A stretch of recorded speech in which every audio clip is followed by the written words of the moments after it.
this example, I'm going to walk you through how we're going to put together our three key financial statements, which is our income statement, our statement of stockholders' equity, and our balance sheet.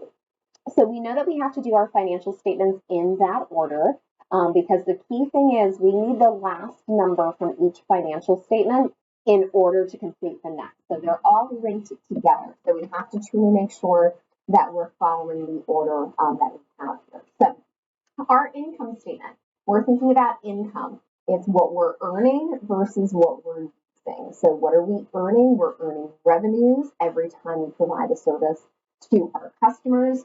What are we using? We're using up some assets and they become expenses to us to keep our business running and operating. So when we're looking up here, we see that we're going to start off. We always have a heading. So it's the name of our company, the financial statement, and then we always want to look at the time frame that we're looking at. So for us, it's going to tell our reader that it's for the entire year of us running and operating our business. So the revenue values that you see, the expense numbers that we see is going to be for an entire year of this travel agency running and operating. So we always start with our revenue. So we have our list of our accounts over here. So we have our fees earned, and we have our fees earned of $1,075,000. So remember, on your financial statements, we have our subtotal and our total column. So because we only have one revenue, it's going to go right over into our total column. We do have more than one expense, so we're going to give it a little heading. And we're going to list our expenses. So the great thing is our expenses are easy to identify because it has the word expense in the account title. And we list our expenses in order of greatest to least, with miscellaneous expense always coming last. So we've got our wages expense at $615,000. We've got our rent expense at $170,000.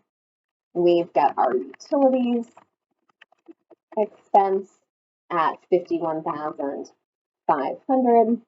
We've got our supplies expense at $16,000.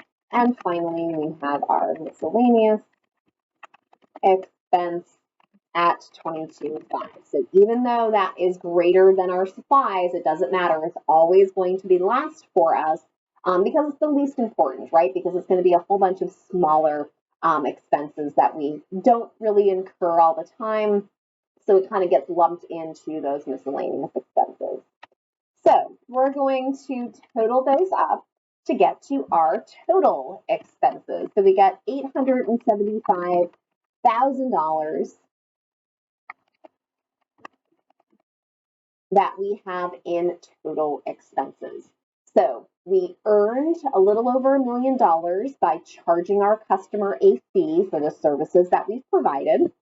And we used up assets of $875,000 in order to be able to run and operate that business. So when our revenues exceed our expenses, that means we have a net income. We've earned more than we use. And in this case, we earned $200,000 more in revenues than we did in expenses. So that's a good thing. If the reverse was true, we would have a net loss, which means that we used more in assets than we have earned. The last number from each financial statement is going to impact our next financial statement. So our next financial statement that we have is our statement of stockholders' equity.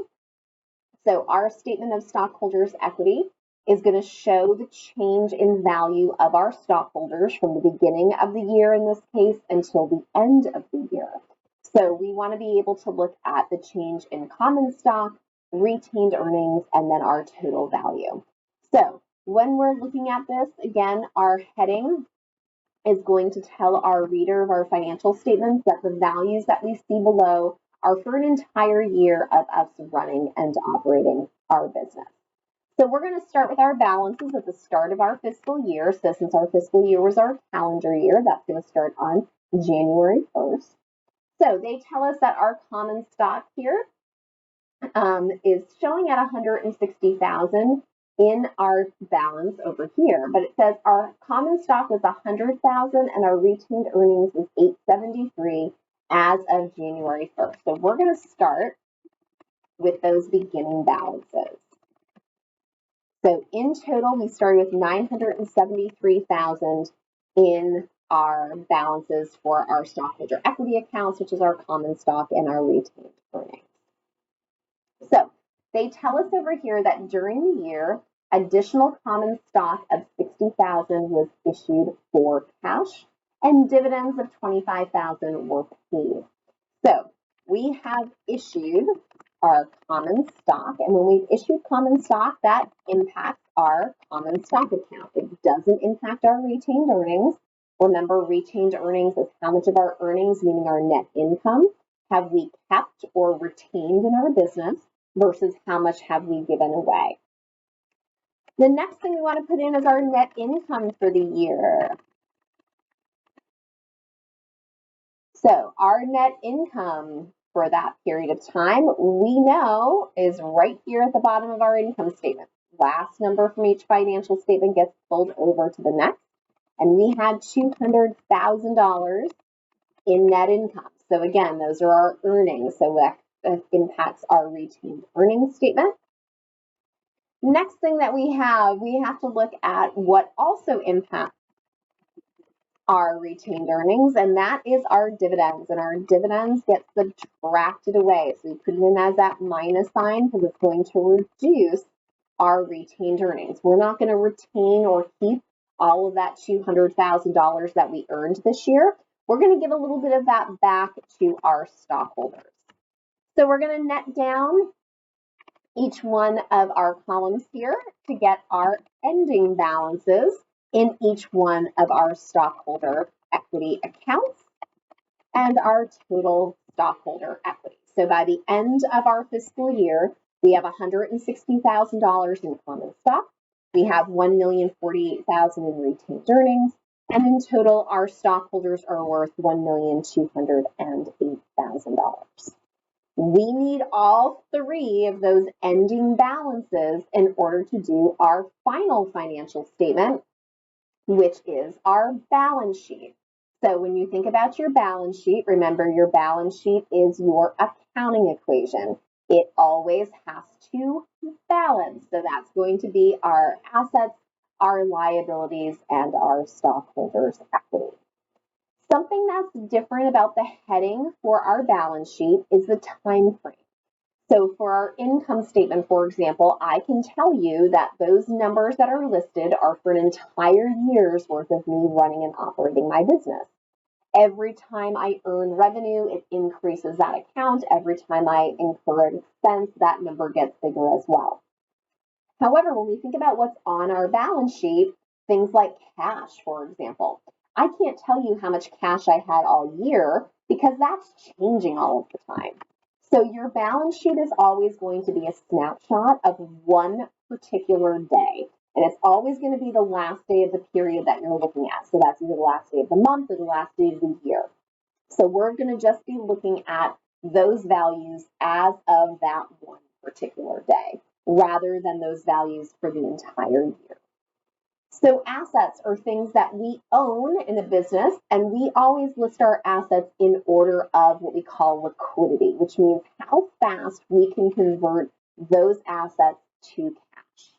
So our most liquid asset is always going to be cash for us, and we get $65,500 in cash. Our next most liquid asset is going to be accounts receivable, because what we're waiting to receive from our customers is in fact cash. Next up, we're going to have our supplies. When we think about supplies, think about those kind of like office supplies, pens, pencils, things that we could probably get rid of pretty quickly and easily if we needed to. Anything that's a bigger value, things that are more of a long-term asset for us, things like land, building, equipment, that's going to be something that is a little less liquid for us, because that's going to take us a little bit longer to get rid of. So we had $1,100,000 in land as of December 31st, 2025. So we know our accounting equation. is our assets have to equal our liabilities plus our stockholders' equity. So we're going to add together all of those asset values. So we have $1,260,000 in assets as of December 31st. As we look at the accounts that we have over here, notice again, fees earned and all of my expenses were on my income statement. Those accounts have already been utilized. They cannot show up as any other financial statement. Common stock we know is on our statement of stockholder equity. We dealt with our retained earnings and our dividends, which is given down here. We've now handled all of our assets, our cash, accounts receivable, our land, our supplies. So the only account that remains that hasn't been put onto any financial statement yet is our accounts payable. And we know that's a liability. It represents how much we owe to somebody else sometime in the future. So now we've utilized all of those accounts. We now have to look at our stockholder equity account. And remember, every financial statement is linked to the previous one. So the ending balances from our previous financial statement are going to affect our next. So notice we're looking for the values as of December 31st. So not the values as of January 1st, but as those values of December 31st. So we have common stock, and common stock was at $160,000. We have retained earnings as of December 31st of $1,048,000, and we had total stockholders equity of $1,208,000. Extra zero. All right, so ending balances impact the next. So you'll notice that those are put into a subtotal column for us to get our total, because we have to add that total stockholder equity to our liabilities. So we're going to do our total liabilities and stockholders equity. We add those two together, and thankfully they balance with what we have in terms of our total assets. So key thing to remember, every account is only going to appear on one financial statement. So my revenues, my expenses, my assets and liabilities only appear on one financial statement. The ending balances from each financial statement are going to be carried to our next.